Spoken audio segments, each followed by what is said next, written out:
Hey everyone, welcome back to another episode of Little Shop of Nerds. I'm Julia. Mike, what's up? And today we are actually filming in Mike's car. So hopefully the next episode we will be inside my apartment. So just bear with us for now until we get there.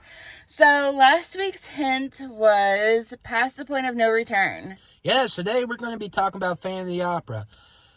Now, here's the thing. You're going to say which one, because there are so many films out there. Hell, there's one with Freddy Krueger plays him.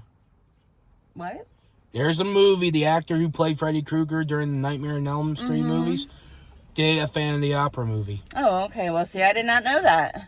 Yeah, it's a little different and a little weird. Oh. Anyways, besides that, we're going to be talking about the 2004 Joel Schumacher film. And before you say, I prefer this Broadway play. I prefer the Broadway play too. Yeah. I've seen the Broadway play twice. I've seen it once, but I remember some stuff about it. I've seen stuff online. I see the videos they did for the play, even the 25th anniversary of Albert Hall. They're all over YouTube. I still say we needed a Spanish Phantom, and we definitely needed it to be Antonio Banderas. Yeah, she's not going to let that down. I'm never going to let that go. All right, let's get to it. Now, even both the movie and the stage play production. And before we forget, Andrew Lloyd Webber. Andrew Lloyd Webber. Sorry, I got a cough drop in my mouth, so bear with me. Saying he directed the stage production. I think he was married to Silver Brightman, who played the original Christine. Yeah. But anyways, they've been a while trying to get this into a film. Make this into a film. And they got Joel Schumacher directing it. If you don't know Joel Schumacher, look at Batman Forever and Batman and Robin. Then you'll find out. So apparently that's Joel Schumacher. So, if you guys aren't familiar with the play or anything from Phantom of the Opera, so like I said, I've seen it twice in theater. I saw it once when I was in Chicago, when I was in high school, and then I saw it again 10 years later with my boyfriend, when it came to Columbus. And they came to Columbus one other time. Unfortunately, I missed that time that they came to Columbus because I couldn't afford the tickets at the time. So I'm upset about that because it is no longer in production anymore. It ended last year. So we're probably never going to see another production of Phantom of the Opera, which makes me sad. Because it's a good play. So, there goes Mike.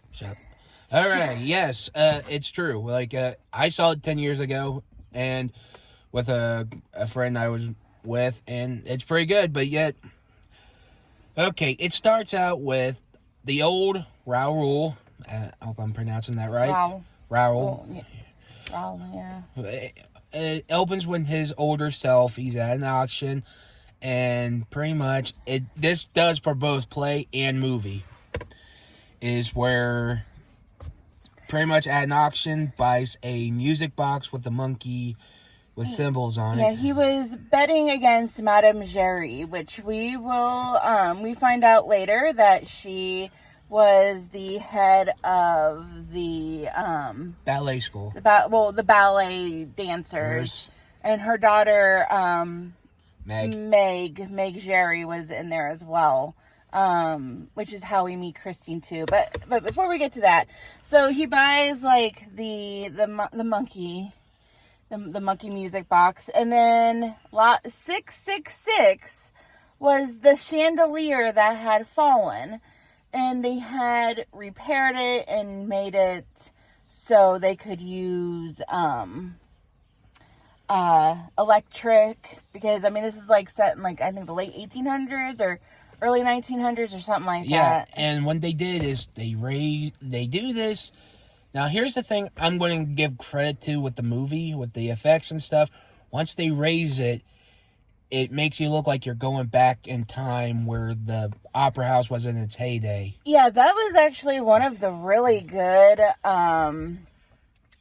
effects was how they just, when they raised it up, it was like you were going back in time and seeing what the opera house looked like in its heyday. Yeah, and the dust was going away, cobwebs, the statues went to gold, and showing that it was.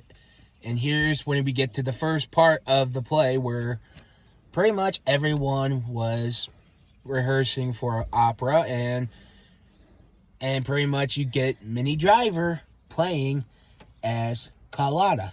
Yeah. And I was doing some research on this one. Turns out Minnie Driver, who plays Carlotta, can actually sing, but her voice was dubbed.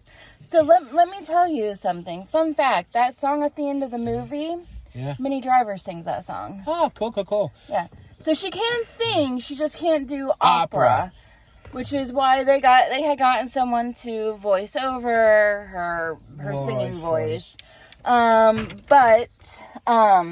so she's upset, Carlotta is, because they're supposed to be opening that night. They're getting new managers, which was Andre and Furman, I think. Yeah. And then they learn about their new patron, which is Raul. Yeah. And Carlotta's upset because just everything's been happening, everything getting destroyed, and this is why, because the Phantom doesn't like her.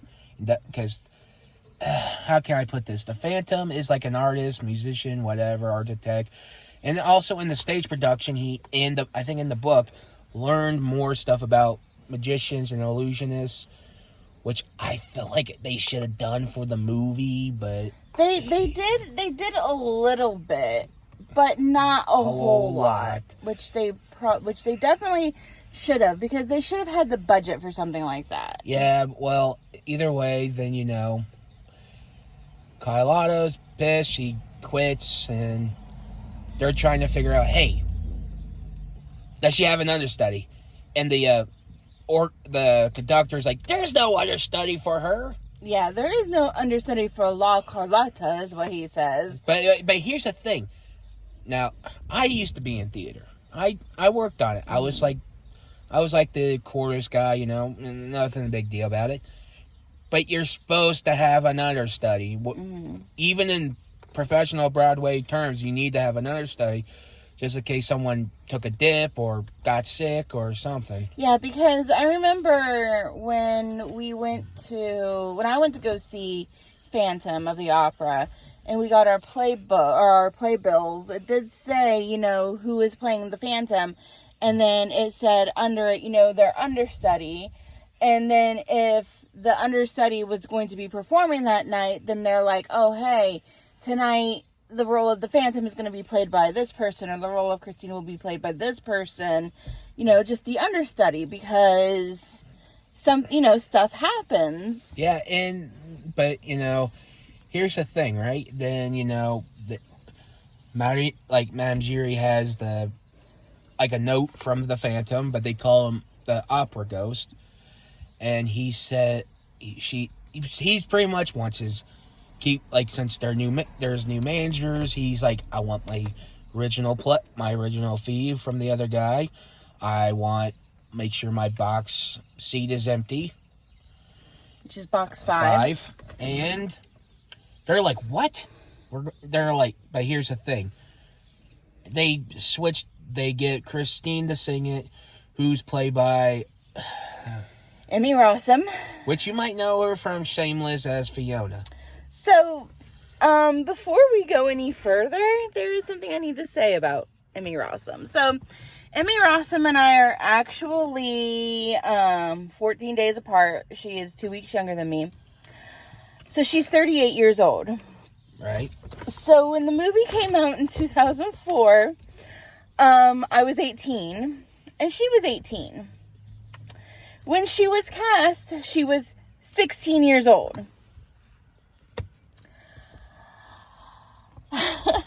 The Phantom is played by Gerard Butler. He was 33. Some of the scenes give me the ick. Now, yes, I know that the age of consent is 16, and She might have been 17 during some of the scenes where they were kissing, but there were some very kind of intimate scenes that just gave me the ick. And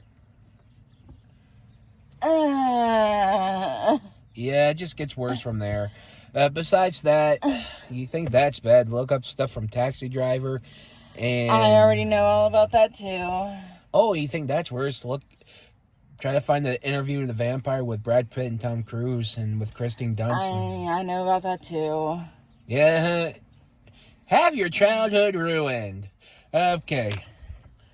What we're saying? Oh, yes, she sings "Think of Me." She does good, but I think here's the thing: when she starts singing a little nervous, I feel like she should have that little moment, like she should run away, like they do in like just give that little oomph, and like Madame Jury just bangs on her cane, and be like, "Hey, get back to it."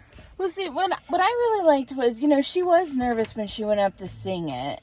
And then, she started to gain some of that confidence. Mm-hmm. And then when she gained that confidence, she just kind of like moved up closer to the edge of the stage. And like, I will give credit where credit is due, that some of the effects in this movie were phenomenal. I give the digital photography. I give the photography pretty good and everything. Mm-hmm. And pretty much when she's singing, then Raoul starts to remember her. And and there's a cut where the Phantom is singing, hears her singing, and she goes down to the chapel. Afterwards, they go down to the chapel. Everyone's so excited that she did great. And now she goes down to the chapel, prays to, since this is France, so Catholicism. Yeah, her father had died. She went down to pray for her father. She lit a candle in front of her father's picture, and she was like praying in front of it or something like that. Yeah, and saying to Meg that why she sang so good, and the other why she's like this is because she believes that her father sent the angel of music to look after her, guide her, and then, she's in her dressing room.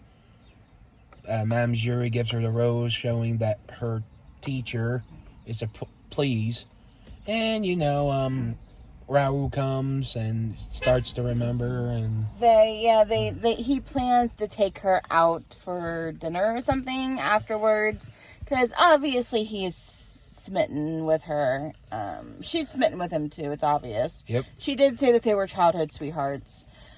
Of course, the Phantom is not pleased with that, which brings us to one of the best songs in this play, or in the movie. They did botch the song though, because they did cut out a stanza of the song, which kind of irritated me a little bit, because that's like one of the best songs in the whole stage production.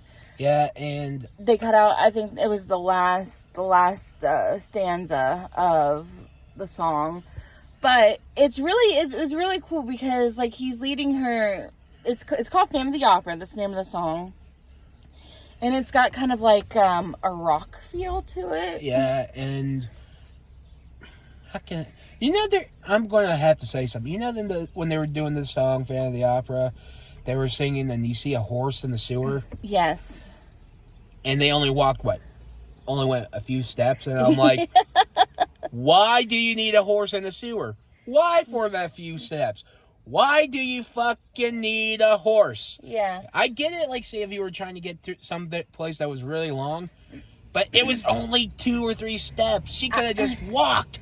See, the thing with this movie, like with the Phantom, or with this part anyways, is the way that she was looking at the Phantom as they were walking, and then he kept like looking behind him at her, and I'm just like, I was getting the ick from it. Ick.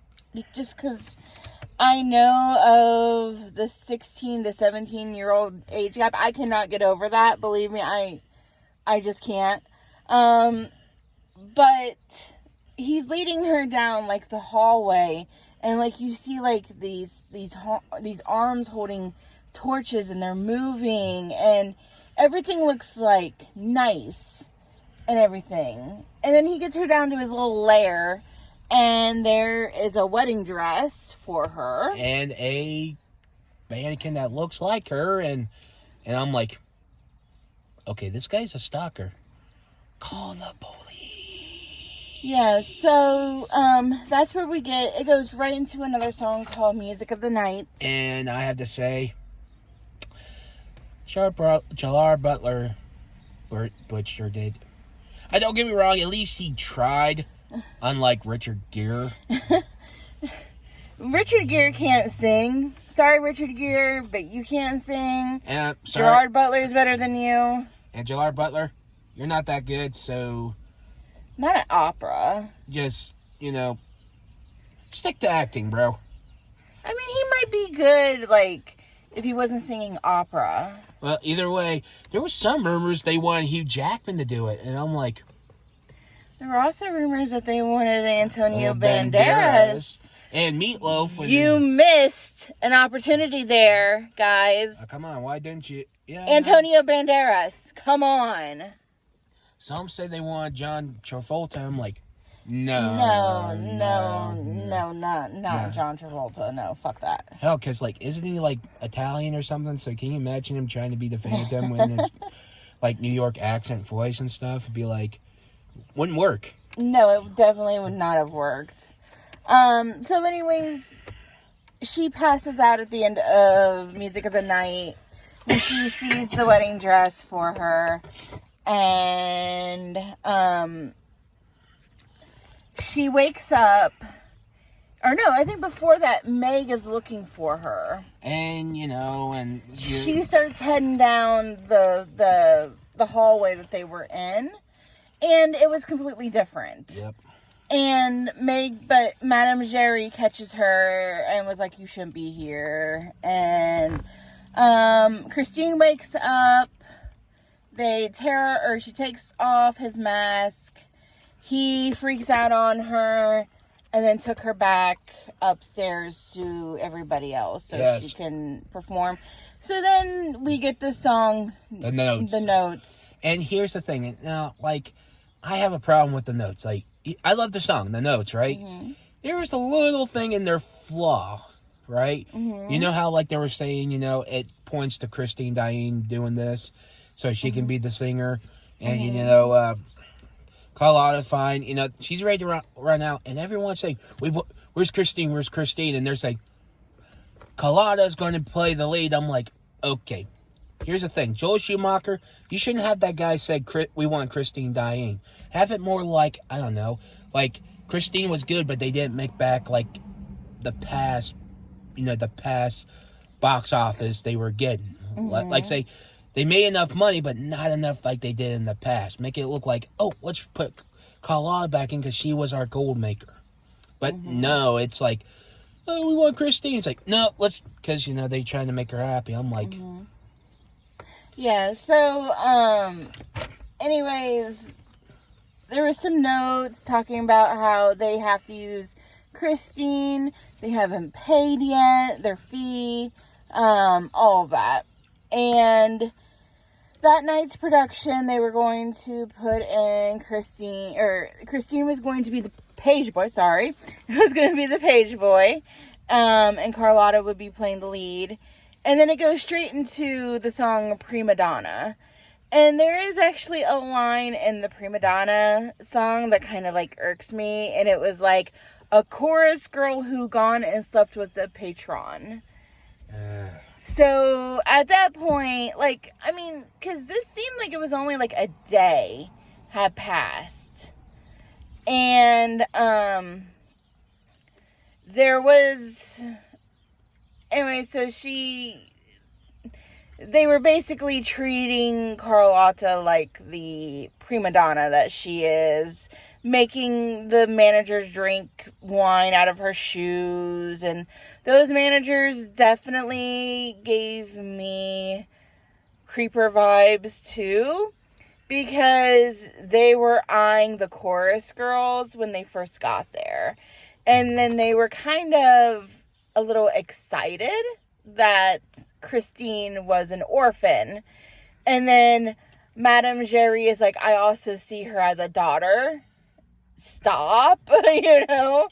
Yeah, kind of like Harvey Weinstein-ish. Yeah, so you do actually see them flirting with some of the chorus girls at the end of the play that Christine sang in. And you can definitely tell that they're a little creepy-ish. Well, and, pretty much it happens in the stage production, they do their little thing. Then the Phantom's like, will you not advise to keep box seat empty? Yeah. And the Phantom switch hit. Yeah, and that was during the production, too.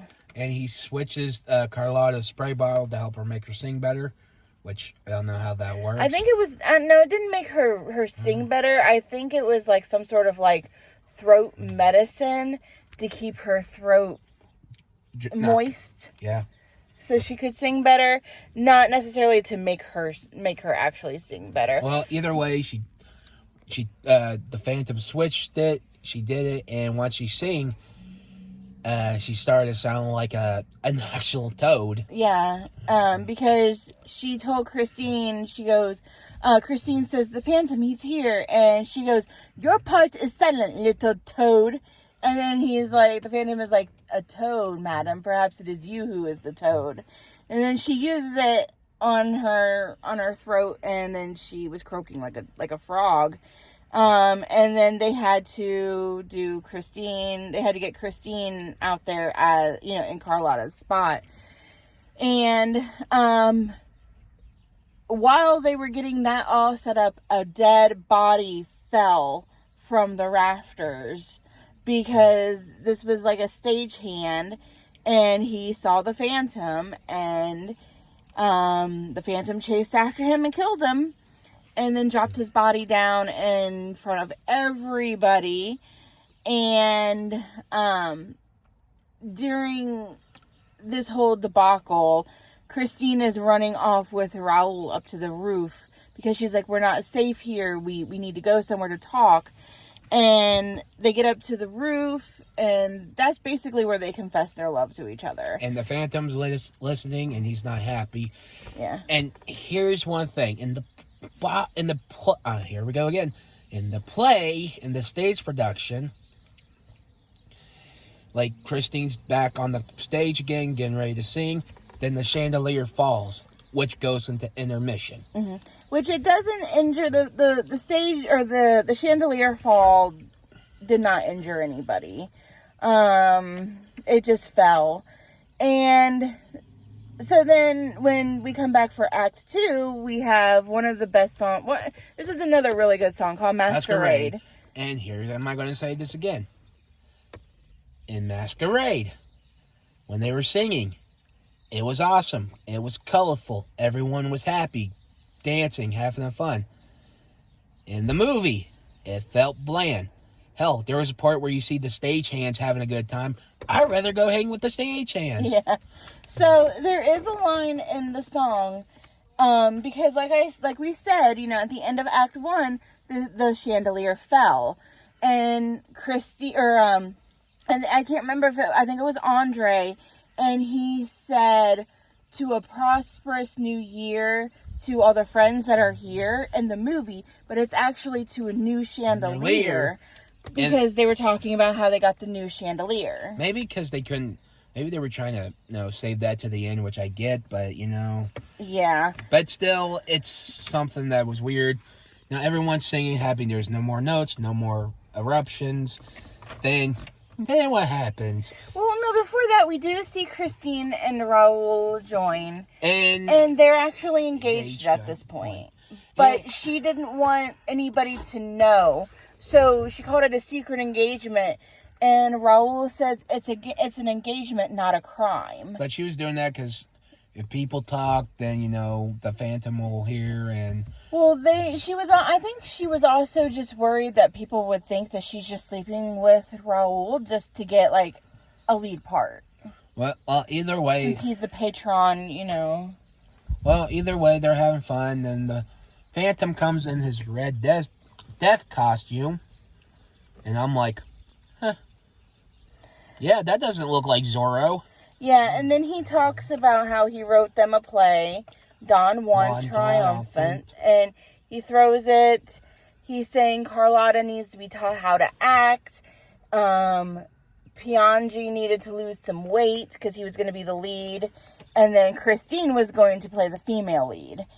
And, you know, Raul goes off to get his sword because he's going to fight the Phantom. The Phantom disappears. Raul goes after him. There's like a little fight like down in like a funhouse type thing with mirrors. But he can't find him. Madame Giry saves him from that. And then she explains the backstory. Now, I do like the ideas with the mirrors. They didn't do that in the production. I loved it because it showed that, because in the book and in the movie, I think, yes, it was based on a book. Go figure. The Phantom was like an illusionist too. Showed a little more of how he can do it. And then we get to Madame Giry talking about the backstory. But here's the thing. She mentions how she saved him because he killed a guy. And I'm like, I wish they kept that out of the movie. Mm-hmm. Because, like, in the stage production, how Madame Giry talks about it, and she realized that is him, but she never mentions that he helped him. Keep it more like a mystery who the Phantom is. Mm-hmm. But in this, and I'm like, okay, this part you should have kept a mystery. Well, see, with this though, Andrew Lloyd Webber was the one that produced this. Yeah. So this might have been some things that he wanted to do for the stage production and wasn't able to do for the stage production. And I get it, but I think keeping it a mystery made it more better. Because, like, how, like, we're just saying, oh, Madame Giry helped him and now he's a murderous psychopath. Yeah. I'm like, okay, that... I mean, he was a murderous psychopath at the beginning. It didn't matter. It just felt like it should have kept that to a mystery. Like, she knew about it, but yet you kind of wonder, did she help him or didn't she not? Or is he really the person from her past? Mm-hmm. But either way, you get the point. Christina's distraught. She goes to her father's grave.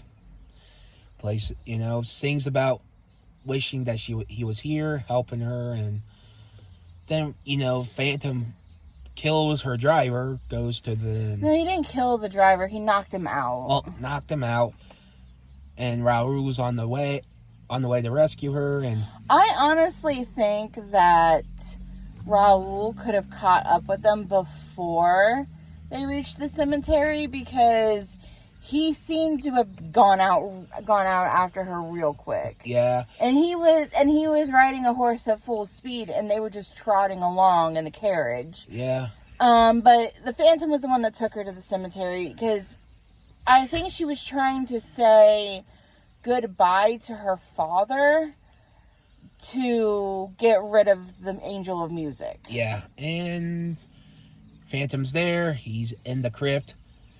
Like I said, he's an illusionist in one way. He's like kind of like hypnotizing her, kind of to believe that he is the Angel of Music. And then we get the sword fight, which I was like... In the stage production, they had the Phantom throwing fireballs at Raul. Yeah, and I'm like, once they were fighting, I believe Raul was the better swordsmith than he was. And maybe that's the problem. Maybe they were just trying to get some eye candy or try to make it look like, hey, let's just get some action scenes. And I'm like, okay, fine. You don't want to make everything like the stage production, but the whole sword fight, I think they should have kept out. Like, add maybe some more illusions to it, like with the fireballs. Like, you're not going to get mirrors or stuff like that there because it's going to take too long, anyways. Mm-hmm. So, and it wouldn't make sense. So maybe like fireballs, plus maybe he takes the news and it's on a tree and like trying to scare him, like how they did in the mirrors. Mm-hmm. But hey, that's Hollywood for you. Yeah. So anyways, he takes Christine, Raoul does, because Raoul actually was going to kill the Phantom. Yep. And Christine's like, no, don't, please, not here. So then he runs off, and then the Phantom says, let this be war upon you both. And then we see the production of Don Juan Triumphant. And here's one thing. You can tell from, like, the audience that they didn't really seem to like it very much at the beginning. Maybe because it was too new. Maybe. But either way, and I'm like, does this take place in hell? Because I remember in the stage production, they didn't use fire, like, make it look like a hellscape. And I'm like, it was kind of like they were in, like, a dining hall or something, but, you know. Mm-hmm. And I'm like, I don't want to get into it. Yeah, so, the stage production, the Phantom actually kills Piangi and takes his place.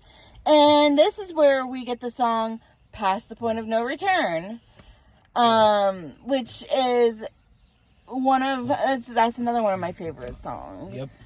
And then at the end of the song, she rips off his mask. And this is when all hell breaks loose. And you see this now, again, in every Phantom movie or the stage production, they cleverly make half of his face looks discarded or dysfunctional. Make it look like he's actually looking like a monster. And this looks like he just got a sunburn and a couple of slits on his face. Why is everyone scared of this? Well, because no one knows who he actually is. Still, it was kind of a downfall. Anyways, he takes off with Christine, knocks down the chandelier, the place catches on fire, all hell breaks loose, and he takes Christine down to his lair because he's going to force her to marry him, because he said that, something about the look of his face denies him the joy of the flesh. And I'm like, oh boy, not helping. So we basically know that the Phantom wanted to marry Christine just so he could probably bang her, so to speak. Yeah, and Raoul shows up, and there's actually a line that Raoul says, because they're singing, because the Phantom is trying to kill Raoul to force Christine to be with him. And there is a line that Raoul says, and it was, if you choose, or no matter how you choose, you can't win. My life is over no matter how you choose. So basically, if she chose Raoul over the Phantom, then he would have died. So then his life would have been over. But then if she had chosen the Phantom over him to save him, his life would be over that way too, because he's losing the love of his life. Yeah, and I felt like this, I love the end, like when it gets to this ending where they're doing, when Raoul's trying to save her, it was nice, it was awesome and fun, but in the movie, I felt like it was rushing. I was getting bored. Mm-hmm. It didn't keep me suspensed. I was just like, okay, can we wrap this up now? Because I'm starting to fall asleep here. Mm-hmm. But in the production, it keeps you on the edge of your seat. Now, the whole, like, there was one part where he says, his face, I'm like, dude, your face ain't that bad. Yeah. So, he does, after Christine kisses him, he does let Raoul go. So, and Christine, so they could go be happy. And then he goes through, and there's a mob coming after him too. So he sits there and he breaks a lot of the mirrors that he had in his place. And then he goes through one, and he disappears, and he's gone by the time that the mob shows up. And, Meg's holding his mask, and it focuses on the little monkey with the symbols. And, they're back in the grave. The old Raoul puts the music box on the grave. Sees a rose with the little black ribbon with the little... With the ring. and showing that Christine's dead, and the Phantom is still alive. And he's still in love with her. And here's the thing. It ends. This is... again, in the stage production, it ends with Meg holding the mask. Cuts. That's it. In my opinion, put the mask with the rose with the ring on it, around it. Zoom in on it, cut it. That's it. You end the movie there. But no, this whole damn dissolve back and forth with old Raoul. I get it. He's old. She's dead. We don't need to come back and forth. You don't need to be yelling about it either. We get it. She's dead. Don't have to keep going back and forth. It's dumb. They didn't do it in the state. I get it. Stuff changes. They have to make changes. It's like that. And after time, either way, the movie, I give it a 5 out of 10. Really? Yes. I mean, I'd give it like a 7. Something's wrong with you. Well, I mean, I liked it to begin with anyways, because I remember when I went to go see it, we had a snow day from school, so me and my boyfriend at the time went and seen it together. At least you had fun. But here's the thing. I watched it as a kid. I thought it was fun. But when I watched it yesterday, I was like, oh my God. I mean, if you watch the movie without seeing the stage play, then you're definitely going to like it. But if you've seen the stage play and then you watch the movie, then you see the differences. Yeah, because, like, here's the thing. I saw the movie before the stage play. But when I saw the stage play, watched the videos, and I'm like, oh my God, this movie is a downgrade. I mean, I saw the stage play before I saw the movie, because I saw the stage play back in 2003, I do believe, because I was, yeah, no, it might have been the early part of 2004, when we went to Chicago. I was a junior when I went to go see the stage play, so it might have been in the early part of 2004. And then I saw the movie in 2004, and then I saw the stage play again, 10 years later when it came to Columbus. Yeah, either way, I give the movie a 5 out of 10. I do like the cinematography. I do like the idea.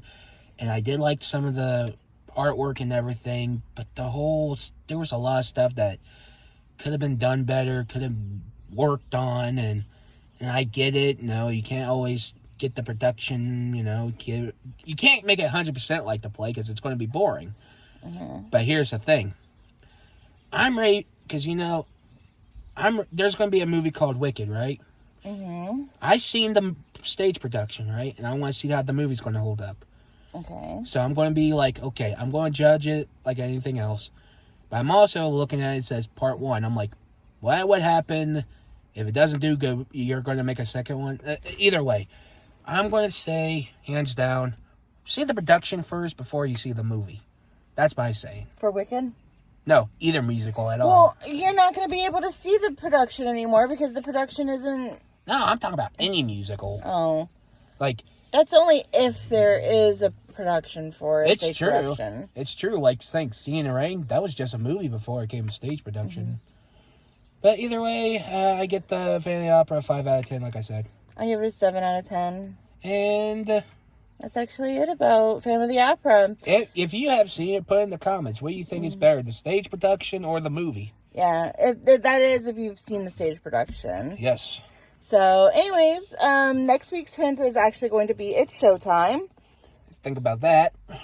Because we are getting into we are in spooky month right now. Yep.